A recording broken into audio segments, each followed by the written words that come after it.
Hi guys! Good morning, good morning, good morning. Andito na naman tayo, magluluto tayo ng pinakbot.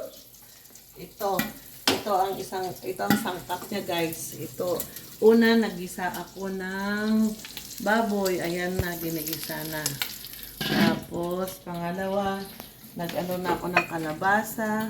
Naghiwa na bawang, sibuyas, luya, talong, okra, ampalaya, at sitaw, at kamatis. Ayan ang mga ano. Tara, magluto tayo guys. Tignan nyo na lang ako pag magluto. Niluto ko na lahat guys kasi masisira na. Tagal kasi namin ano to, mga 3 days na ako dito sa Cavite. Ngayon pa lang namin lulutuin dahil sa dami ng dala namin na gulay. Hindi namin alam kung ano yung uunahin namin kainin. Kaya ito. Nung isang araw, ang ulam namin ay sinagit yung gabi namin, kalabasa na milabong. Tapos may kuhol, guys. Naku, nalimutan ko kasi inano yun. Tapos ngayon, ito naman, pakbot naman ngayon, pakbot. Ilan ba to? 5, sabi mo. 5, bata 4 lang. Uy, huwag na magtago. Saan ka ba?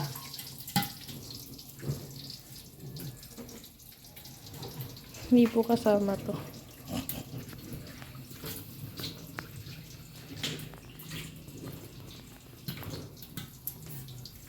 Ngayon guys, maghiwa tayo ng kamatis. Kasi, ano pa. Ano lang yan? Mga 10 minutes lang. Okay na. Uy! Ating tataksit sa akin. At pinapakit karon po muna guys yung ano, yung tawag nito, baboy. Kasi mas masarap pag yung na ano, yung naiga yung mantika niya ba? Yung taba niya. Ganon ako mag-bet. Kasi yung mga iba, hilaw pa yung taba, nilalagay na nila yung gulay. Eh sa akin, pinapalutong ko muna yung taba. After that, we have to put some inside. We make gisa-gisa. Oh, Tagalog, English na yun guys. Saan kayo makakita ng inang na ganun. Nag-i-English na, nagtatagalog na, nag-i-Ilocano na, nag-i-Itnig na, nag-i-Inchik na. Lahat na sa kanya na cool na mommy. Ang tawag doon guys. It's a cool mommy. Go anywhere, go everywhere. Nagluluto na ako ng ulam pero wala pa kami sinaing ano kay baba. Mas bigla na lang na ano.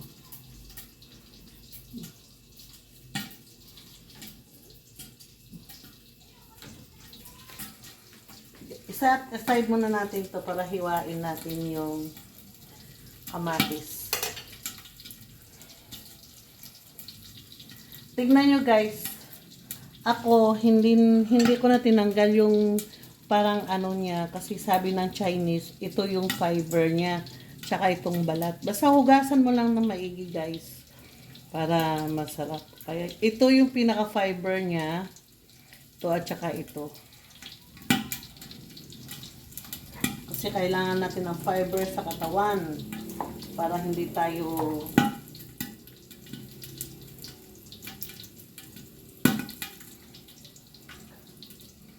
kayo guys, nagluluto na ba kayo ng ganito? Comment below kung kayo'y nagluluto ng ganito. Or ganito ba yung way ng pagluluto nyo? Kasi ganito ako. Ganito ang way ko pagluluto. Ginigisa ko siya. Yung iba kasi, pinagsama-sama na. Yun yung pakbet ng Ilocano. Yung sama-sama na, gulay, tsaka yung panglahok, hanggang sa pero ang nilalagay naman nila bagnet. Eh wala tayong bagnet dito sa Cavite. Mayroon man pagkamahal-mahal. Kasi galing pa ng Ilocos Sur. Kaya ito, magbagnet tayo. Try natin magbagnet. Tingnan ulit natin kung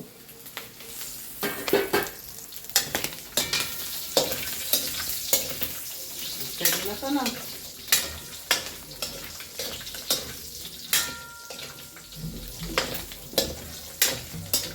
Pwede na yan. Lagay natin yung sibuyas tsaka bawang. Yun. Yung luya tsaka ano, until mag-brown yan guys, para mabango. Wow! Ayan, ayan, kinakatakot ako sa lahat guys. Yung ganun.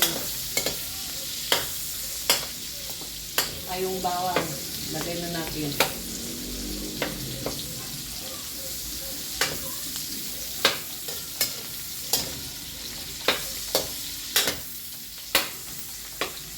Natin na mag-brown ng konti para mabango habang usaw siya.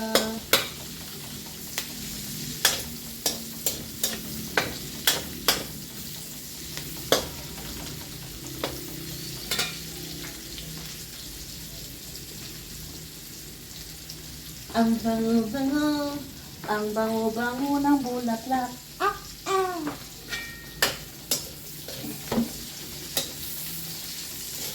Sana lang pala, binigay mo sa akin. Yun. Di ba pwedeng ibalik yun? Hindi mababaliwala yung account mo. Ay, ganon. Eh, for 400 lang naman yung account ko. Ito. Ay, yung mga videos mo. I-re-upload mo dun. Oo, yun. Wala na yun. Mag-upload din na ng panibagong upload. Kasi yun, monetization na yun eh, di ba? Yung sa'yo. Oh. Yun. Ayaw mo na ba talaga? Hindi ko alam. Ayun, ano na lang yun.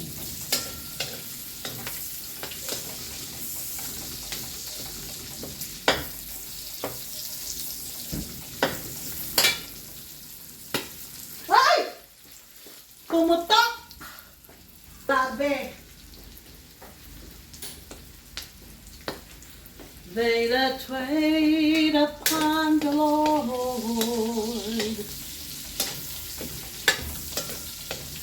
shall renew their strength. They shall mount up on wings like eagles. Yan na guys, lapit na. Lapit nang ilagay ang kamatis. Yan. Nag-brown na ba yung bawang? Bango na ba? May na amoy ka na mabango na. Yung araw mo ng bawang, sibuyas. Ha? Konti lang. Luya na amoy ko. Ayun nga. Hindi sibuyas. Fake natin sibuyas ko.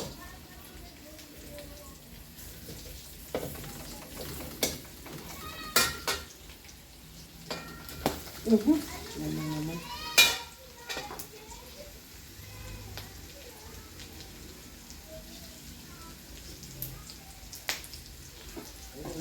Pwede na yan guys. Ilagay na natin yung matis.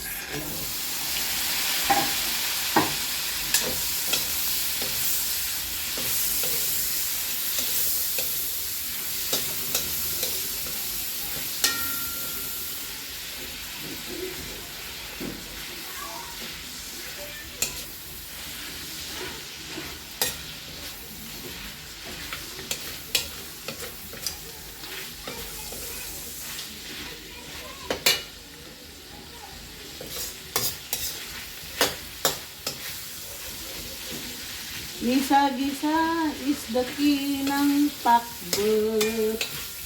Pakbet. Pakbet.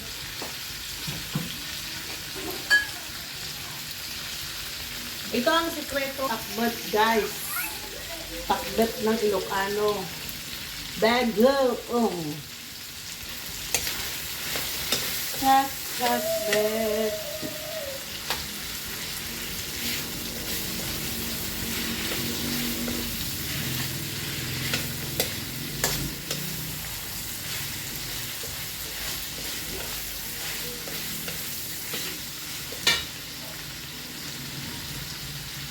This is the secret of pakbet. Bagoong.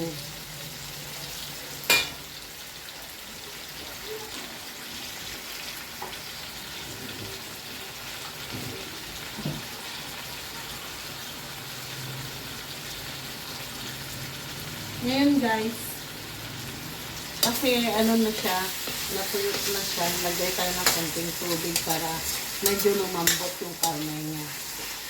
Yan. Pagkulo nito, saka natin lagay yung gulay. Konti lang naman guys, yan. Para medyo, ano, antayin natin na kumulo to, saka natin ilagay yung gulay. Ngayon guys, tignan na natin kung kumulo para ilagay natin yung gulay. Ayan, kumulo na! Kumulo na. Ngayon, lalagay natin yung gulay kasi okay na yung lumambot na ng kamatis. Tapos medyo lumambot na yung karne. Ngayon, ang una kong ilagay guys, itong kalabasa. Yan, sa kalabasa. Pangalawa guys na ilagay ko kasi pag samasamahin na natin ito guys, pare-parehas na. Yan, talong. Yan, talong. Ngayon na naman, ang ilalagay naman natin ngayon ay yung ito, rami. Magsidatingan na kayo mga friends. Kasi, maraming gulay na yan guys. Pagsamasamahin hanggang maluto na to guys. I-try natin na anuhin. Ihalo. Itcho na sabi ng inchik. Itcho. How to guys. How to. Ang sarap-sarap ng ulam ko guys. We have to wait for 15 minutes. Saka natin titignan at titikman kung masarap. Ngayon, magsaing na tayo. Kasi nalimutan ko na magsaing. Magsaing na tayo guys. Saing na. Fudge, want this one? Baka dito na LBM. Kinain yan. Huwag mo nabigay.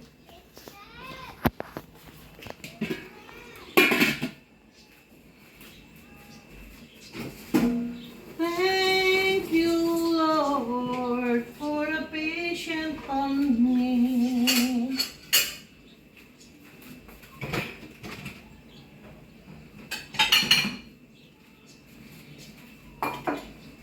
Ang leftover na kanin. O, ano muna? Ito na guys yung niluto kong pinakbet.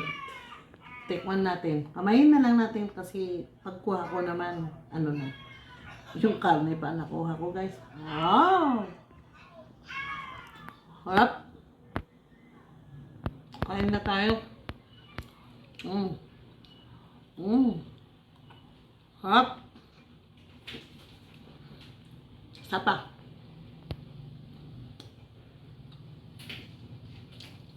Palaya.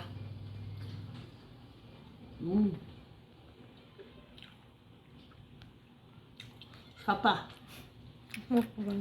Kalabasa.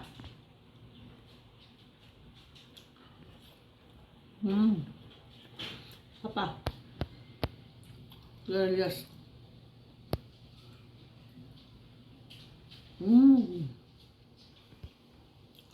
Thank you for watching. Bye.